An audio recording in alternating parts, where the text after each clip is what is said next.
नमस्कार। इन खबर में आपका स्वागत है। अगले साल 5 राज्यों में होने वाले विधानसभा चुनाव में सबसे ज़्यादा सियासत यदि कहेंगी गर्म है तो वो है उत्तर प्रदेश।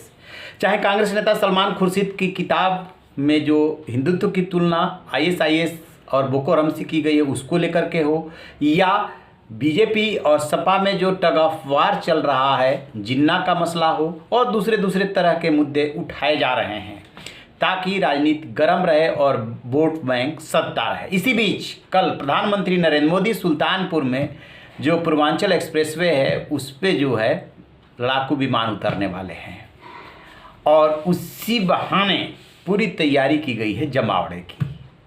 उसकी बात बाद में करेंगे, दूसरे वीडियो में करेंगे। अभी बात एक मुलाकात की। वो मुलाकात है यूँ तो मायावती जो बसपा सुप्रीमो है उनकी मां के निधन के अवसर का, जब कांग्रेस महासचिव और उत्तर प्रदेश की प्रभारी प्रियंका गांधी पहुंची थी 3 त्यागराज मार्ग पे उनके घर पे। बसपा सुप्रीमो मायावती की मां के निधन पे प्रियंका गांधी सिर्फ मिलने ही नहीं गई, बल्कि कांग्रेस की अध्यक्ष सोनिया गांधी और पूर्व अध्यक्ष राहुल गांधी ने मायावती को फ़ोन भी किया था। ये कुल 10-12 सेकेंड का वीडियो है, लेकिन इसमें कहीं न कहीं एक संदेश तो है ही। प्रियंका गांधी पहुंचती हैं, संवेदना जताती हैं, मायावती जी उनके आने का आभार व्यक्त करती हैं, और जैसे ही वो आभार व्यक्त करती हैं प्रियंका गांधी कहती हैं कि फिर कभी आऊँगी, मिलूँगी। अब यदि मौके की नज़ाकत के हिसाब से बात करें तो मायावती जी के माँ का निधन हुआ है तो उसमें वो शोक संवेदना व्यक्त करने गई है, और निश्चित रूप से ये ऐसा अवसर है कि इसमें राजनीति नहीं होनी चाहिए और राजनीतिक बात भी नहीं होनी चाहिए। लेकिन राजनीति ऐसी है कि वो जगह नहीं देखती है, वो सिर्फ स्वार्थ देखती है। अब इस मुलाकात को लेकर के चर्चा चल उठी है, बहस हो रही है। चूँकि गम का मौका है, दुख का ये अवसर था, इसलिए तुरंत तो नहीं, लेकिन अब धीरे धीरे बात होने लगी है इसको लेकर के। कांग्रेस और बीएसपी दोनों ऐसी पार्टी है जो अभी तक उनका स्टैंड है कि वो अकेले चुनाव लड़ेंगे। उधर बीजेपी और समाजवादी पार्टी दोनों जो एक दूसरे को मुख्य प्रतिद्वंदी मान रहे हैं, उन्होंने छोटे छोटे दलों से अपना गठबंधन करना शुरू किया है। इसी में मुख्तार अंसारी समाजवादी पार्टी से जुड़ गए। बीजेपी ने निषाद अपना दल पहले से ऑलरेडी जोड़ ही रखा है, लेकिन कांग्रेस और बसपा के साथ अभी तक कोई नहीं जुड़ा है।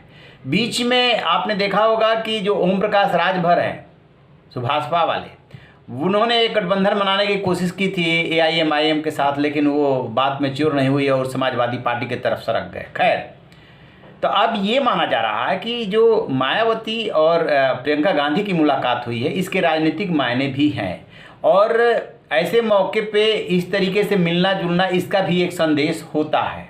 तो क्या हो सकता है? क्या कोई गठबंधन हो सकता है क्या बसपा कांग्रेस का? तो इसका जवाब है क्या पहले नहीं हुआ है क्या? देखिए, है क्या कि अभी बुलंदशहर में प्रियंका गांधी थी तो उन्होंने वहाँ पे कहा था, अपना सदस्यता अभियान भी छेड़ा था और शुरू किया था, और ये कहा था कि कार्यकर्ताओं का कहना है कि हम सभी विधानसभा सीटों पर चुनाव लड़ें। होता क्या है कि जब नेशनल पार्टी, खास तौर से कांग्रेस बीजेपी, जब राजनीतिक मजबूरी बस कोई चुनाव नहीं लड़ती है या किसी से गठबंधन करके लड़ती है, तो जो सीटें दूसरे दल के पास चली जाती हैं वहाँ के कार्यकर्ता नाराज होते हैं, उनके कार्यकर्ताओं का मनोबल गिरता है। तो यूपी हो या बिहार, कांग्रेस यदि बहुत नीचे गई, उसकी ज़मीन दर की, तो इसका एक बहुत बड़ा कारण है कि धीरे धीरे क्षेत्रीय दलों पर वो डिपेंड होते चली गई। बिहार में क्या है? महागठबंधन है। यहाँ उत्तर प्रदेश में क्या है? पिछला चुनाव जो है 2 अच्छे लड़कों ने मिल करके लड़ा था, यानी राहुल गांधी और अखिलेश यादव ने। तो अभी आपने बीच में सुना होगा कि प्रियंका गांधी के साथ अचानक जयंत चौधरी हो लिए थे, क्योंकि उन्होंने जो सीटों की लिस्ट भेजी थी अखिलेश यादव ने उसको खारिज करके सीटें 16 कर दी थी, जो कि उन्हें मंजूर नहीं है। तो कहीं ना कहीं कांग्रेस पे दबाव है कि पूरा चुनाव लड़िए ताकि एक बार पार्टी तो मजबूत हो। अब अंदाज़ा लगाइए कि 2 ही आपकी सीट, रायबरेली और अमेठी हाथ से निकल गई लोकसभा की, और 1 बची है। और जो पिछला विधानसभा चुनाव हुआ था उसमें विधानसभा की कितने सीटें मिले? 7। तो निश्चित रूप से प्रियंका गांधी को कंधों के ऊपर बहुत बड़ा भार है, और उत्तर प्रदेश में यदि पार्टी जब तक जीवित नहीं होगी तब तक दिल्ली की जो सत्ता है उससे दूर ही रहेगी, और यदि मिलेगी भी तो गठबंधन के भरोसे मिलेगी जिसमें कि आप बंधे हुए फील करेंगे। तो पहले जो बसपा कांग्रेस का जो समझौता हुआ उसमें बसपा का भी यही मानना रहा है कि हम तो अपना वोट बैंक ट्रांसफ़र करा देते हैं और दूसरे दल नहीं करा पाते हैं। समाजवादी पार्टी के साथ भी उसकी यही शिकायत है।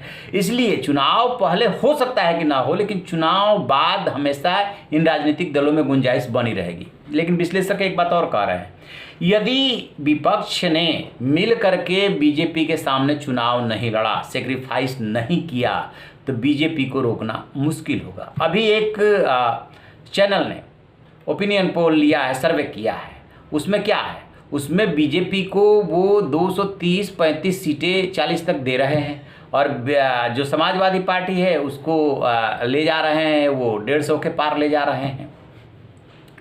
तो ये जो सर्वे आ रहे हैं ये कुछ संकेत तो दे ही रहे हैं। अब कांग्रेस के लिए बहुत बड़ी बात ये है कि यदि वो इस चुनाव में कुछ खास नहीं कर पाई तो फिर न जाने अगले कितने सालों के लिए चला जाएगा मामला। और आप अंदाज़ा लगा लीजिए कि कांग्रेस का उत्तर प्रदेश में अंतिम मुख्यमंत्री कौन था और कब से वो सत्ता से बेदखल है, क्योंकि जब से समाजवादी पार्टी या बसपा का उभार हुआ है उसके बाद से बीजेपी यह भी आई है, अदरवाइज 2002 के बाद वो भी साफ हो गई थी। तो इसके राजनीतिक मायने हैं और राजनीति में हमेशा संभावनाओं को बना के रखा जाता है, लिहाजा इसकी चर्चा हो रही है, खूब हो रही है। देखिए आगे आगे होता है क्या। रहिए बेखबर, देखते रहिए इन खबर। Thank you.